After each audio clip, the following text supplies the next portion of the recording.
پای پنجره نشستم، کوچه خاکستریه باز زیر بارون. من چه دلتنگتم امروز، انگار از همون روزاست، حال و هوام رنگ توه، کوچه دلتنگ توه. دلم گرفته دوباره هوای تو رو داره، چشمای خیسم واسه یه دیدنت بیقراره.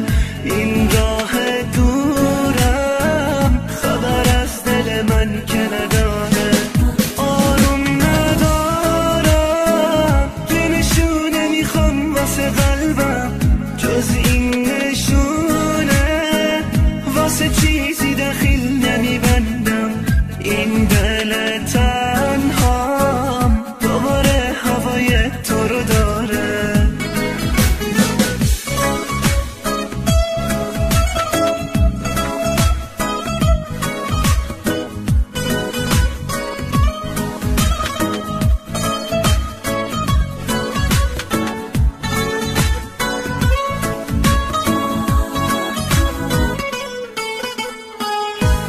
هوای شهر تو و بوی گلاب پیچیده توی اتاقم مثل خواب، داره بدجوری غریبی میکنه.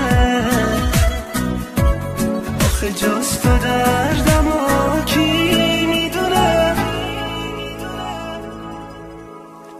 دلم گرفته دوباره هوای تو رو داره، چشمای خیسم واسه یه دیدنت بیقراره.